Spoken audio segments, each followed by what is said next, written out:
A 1.5-meter-tall furred mammal called the Yuval stood brooding as he opened his data pad and viewed his new orders. The Yuval were of the more regal and older species in the galaxy. The message in data pad read, "Urgent temporary reassignment for First Lieutenant Klaxis Zolnak of the Imperial Ground Forces." Klaxis didn't even finish reading the rest of the encrypted message as he closed his eyes and put his 4-digit clawed hands over his face in dread as he listened to the low rumble of 100-ton tanks roll by to reinforce his battered battalion.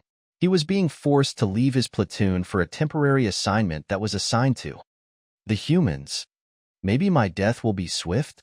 muttered the deflated mammal as he dragged his hand off his face in exasperation and defeat.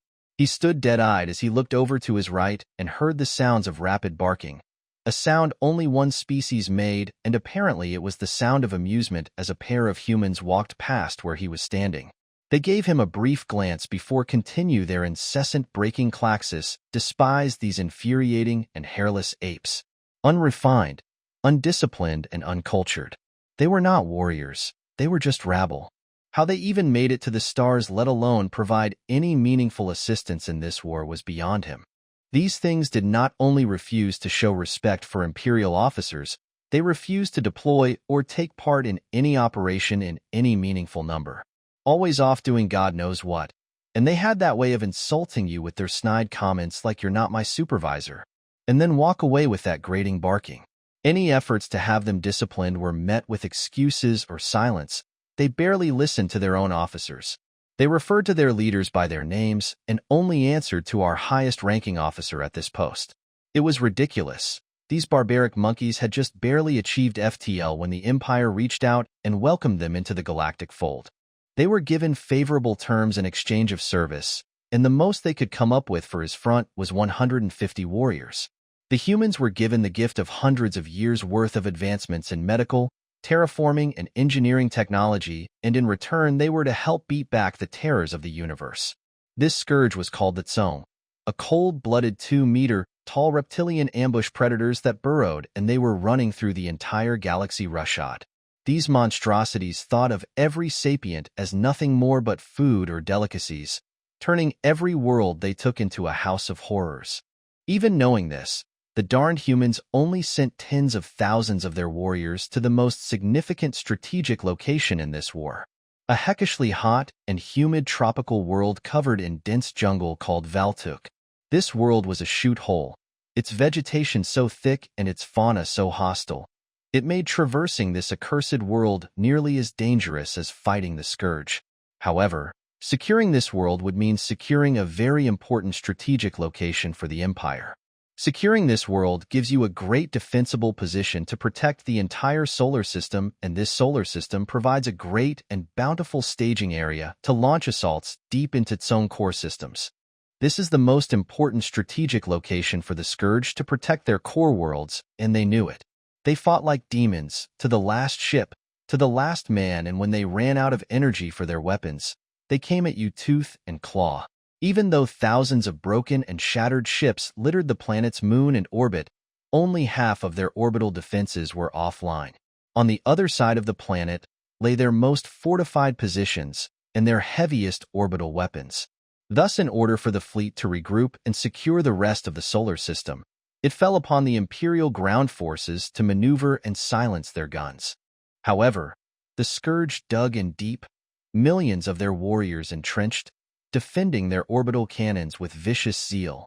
Every mile of land won was at the cost of thousands. The Imperials were forced into bottlenecks by the vegetation running into kill zones with only our heavy armor could protect us from. The new electronic warfare tech the Scourge implemented made drones and automated targeting virtually useless on both sides. Their hit-and-run tactics tore into us and turned our tanks into death traps. The Imperials then chased them into the jungle, but that proved to be equally as dangerous as they ran into constant ambushes and traps. The casualties were staggering. Emperor watch over him Klaxis muttered to himself as he stood up and returned to his troop barracks. As he entered, his men stopped what they were doing and immediately saluted him at attention. These were real soldiers, Klaxis thought as he stood proud and tall. At ease, Klaxis bellowed, He stood for a moment more before looking at his staff sergeant and saying, "Take care of my boys, will you? I don't know if I'm going to be coming back from this one. I'm assigned to do recon with the apes." Klax's staff sergeant looked at him in pity and saluted. "I'll make sure I get as many home alive as possible." Sir Klaxis nodded, put away his officer insignias and other markings to prepare for his mission. Klaxis made his way to the human side of the base.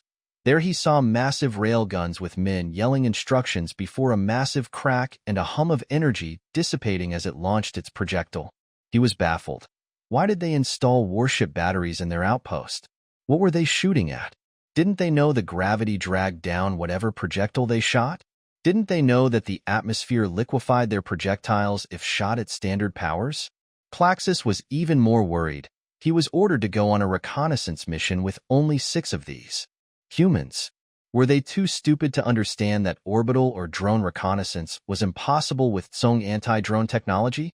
How exactly are we supposed to reconnoiter enemy positions? He was told to shut up, select his best linguist fluent in Tsong, and have him report to the human barracks. Unfortunately, he was the best and only linguist fluent in Kong. As he wandered around the human side of the joint base more, a few humans took notice and asked, "Hey, you the linguist?" Klaxis quickly affirmed with a "Why, yes. I didn't know this side of the base was so active and large," while looking around trying to find his assigned building. The humans looked at each other and pointed at a barracks. "You're looking for the AFO guys. They're over there." Klaxis looked confused and asked, "AFO?" Humans smirked and huffed in amusement. "Advanced Force Operations. Recon shoot. Just walk in. You're expected." Klaxis made it to the human barracks he was assigned. Just in front of it was a massive tarmac with several tolls spooling their engines, humans dressed in what he assumed was very light armor and heavy rucksacks lifting off to do whatever they were off to do. Their armor and weapon had bizarre, irregular shapes that were splotched with earthy browns and different shades of the same color as the surrounding foliage. As he was nearing the door, he saw a sign that worried him. An eerie skull with the words written in both Human Common and Galactic Common Military Assistance Command, Valtuk, Studies and Observations Group, and inside were men with green faces. "Heck, it's about time.